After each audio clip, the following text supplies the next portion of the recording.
choices. We all have choices.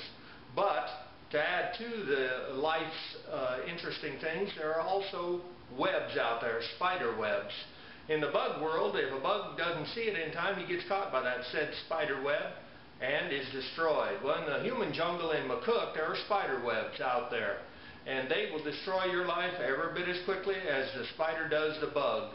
For example, I got a phone call one night, about 2 in the morning, and a man's voice was saying, "I want to buy some rolls." And I said, "Well, sir, I'm sorry, the bakery isn't open until 7 in the morning, but you come then, you get all the rolls you want." And he said, "But I'm hungry now." And we talked for a little bit, small talk. I thought that was unusual, but he then continued. He said, "Hey, I'll tell you what. You let me come to the back of the bakery and you just give me some rolls and I'll leave you money for the bakery." And I said, "No, I can't do that. The boss won't let me sell stuff." And he said, "Okay," and some more small talk. Again, unusual for that type of a conversation.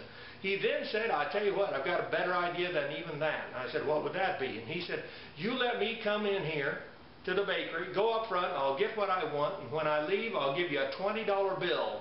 And nobody will ever know." And I said, "No, that ain't going to happen."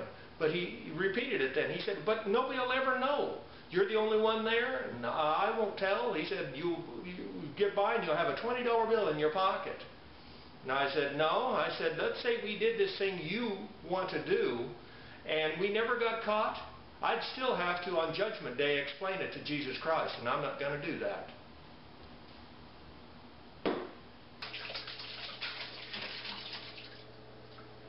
Finishing up my dishes. That's one of my jobs here in this commune between my wife and I.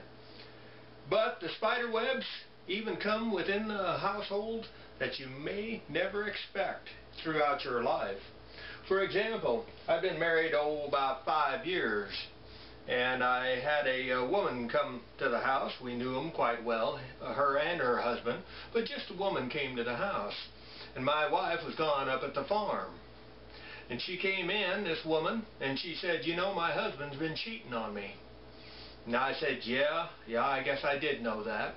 And I said, "If it means anything, I told him he was a fool for playing around." And she said, "Well, I'm going to get even with him." And I said, "Well, I'd rather heard you say you're going to forgive him." And she said, "Nope, I'm going to get even with him." And I was hoping she wasn't going to kill him, but she had something else in mind.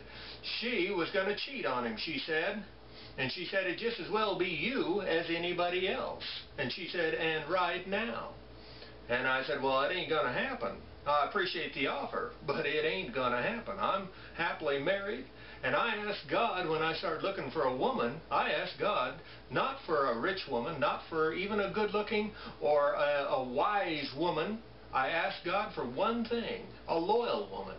Now, what kind of man would I be if I asked for a loyal woman and I wasn't loyal myself? The woman talked to me for a while and realized she couldn't get anywhere, and she left. That marriage didn't last very long, but mine has lasted 37 years. It's McCook's Mr. Bill telling you that there are spider webs and you never know how they're going to come and when they're going to come. The trick is to be ready to have the correct answer, and you know what it is inside your heart.